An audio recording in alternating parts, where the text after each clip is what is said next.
पिछले कुछ दिनों से एनएफटी को लेकर खबरें सामने आ रही हैं और लोगों के मन में इसे लेकर कई सवाल भी हैं। इसके बारे में लोगों का ध्यान तब आकर्षित हुआ जब कुछ ही दिन पहले एक 10 सेकंड का वीडियो क्लिप जिसे 66 लाख डॉलर यानी करीब 48 करोड़ रुपए में बेची गई। इसे मियामी के एक आर्ट कलेक्टर पाब्लो फ्रैंकले ने खरीदा। इन्होंने साल 2020 में भी 10 सेकंड के एक आर्ट वर्क पर $67,000 यानी कि 49 लाख रुपए खर्च किए। यह एक कंप्यूटर जनरेटेड वीडियो है। इसे एनएफटी यानी नॉन फंजिबल टोकन कहा जाता है।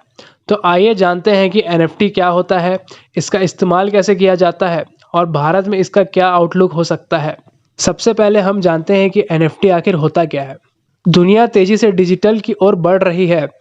इसी क्रम में पिछले कुछ दिनों से एनएफटी का नाम काफ़ी लिया जा रहा है। ये एक नॉन फंजिबल टोकन है। इसे क्रिप्टोग्राफिक टोकन कहा जाता है।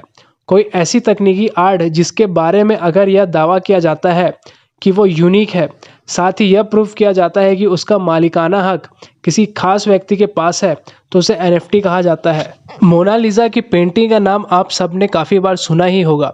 दुनिया में वैसी पेंटिंग सिर्फ एक ही है। इस तरह से कई आर्ट वर्क हैं जो काफ़ी महंगे में बेचे जाते हैं। कोई भी ऐसी चीज़ जो दुनिया में सिर्फ एक ही है, उसकी वैल्यू बढ़ जाती है। वे चीज़ कुछ भी हो सकती है। इसकी वजह यह होती है कि जो दुनिया में सिर्फ एक ही होता है, उसे कोई रिप्लेस नहीं कर सकता, चाहे वो कोई पेंटिंग हो या आपका कोई मैसेज या आपकी कोई घड़ी।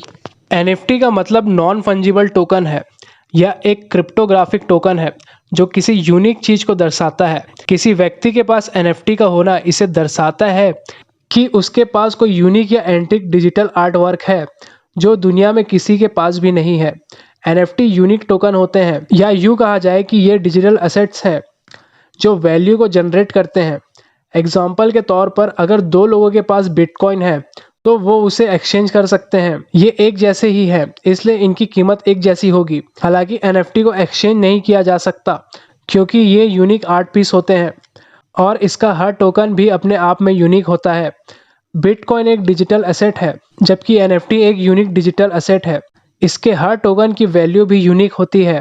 और आसान भाषा में समझा जाए तो अगर किसी डिजिटल आर्ट वर्क को टेक्नोलॉजी की दुनिया में स्टेबल किया जाए तो उसे एनएफटी यानी कि नॉन फंजिबल टोकन कहा जाएगा। ब्लॉकचेन में जब आप किसी को बिटकॉइन भेजते हैं तो लेज़र में एंट्री की जाती है। वही एनएफटी के लिए भी इसमें एंट्री की जाती है, लेकिन इसमें फाइल का एड्रेस भी दिया जाता है जो एनएफटी के मालिक को प्रूफ करता है। यह डिजिटल गेमिंग की दुनिया में इम्पोर्टेंट माना जा सकता है।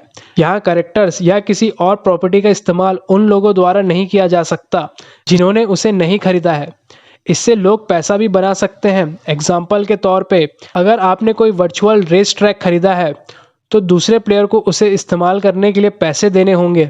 ऐसे में यह कहना गलत नहीं होगा कि गेमिंग की दुनिया के लिए ये एक बड़ा मार्केट है। अब आते हैं हम कि इंडिया में एनएफटी को लेकर क्या कहना है। एक्सपर्ट की माने तो भारत में एनएफटी का कंसेप्ट एकदम नया है। यहाँ पर इसे ट्रेंड पकड़ने में कुछ समय लग सकता है। एनएफटी को भारत में लॉन्च करने के लिए क्रिप्टो एक्सचेंज पहली भारतीय कंपनी बनाने की तैयारी में है, जिसे डेजल नाम दिया जाएगा। अब आते हैं कि दुनिया के सबसे महंगे एनएफटी की ओर। आप शायद यकीन ना करें, लेकिन एक जेपीईजी इमेज को एनएफटी के तौर पर $69 मिलियन में बेचा गया, मतलब करीब 5 अरब रुपयों में। दरअसल माइक विंकलमैन नाम के एक डिजिटल आर्टिस्ट ने एक जेपीईजी फाइल को तैयार किया।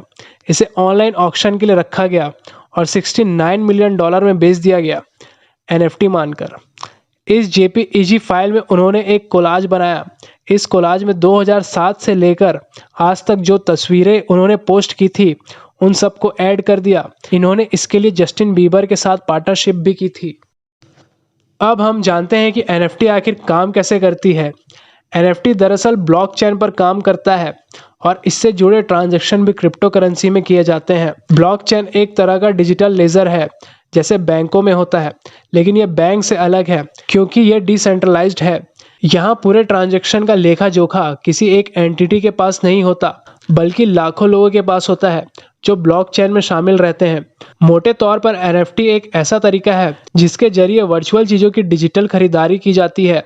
क्रिप्टो करेंसी की पॉपुलैरिटी के साथ एनएफटी भी पॉपुलर हो रहे हैं क्योंकि ये भी ब्लॉकचेन पर ही चलता है। तो आज के वीडियो में बस इतना ही। आशा है कि आपको वीडियो अच्छी लगी हो। अगर अच्छी लगी हो तो चैनल को सब्सक्राइब जरूर करें।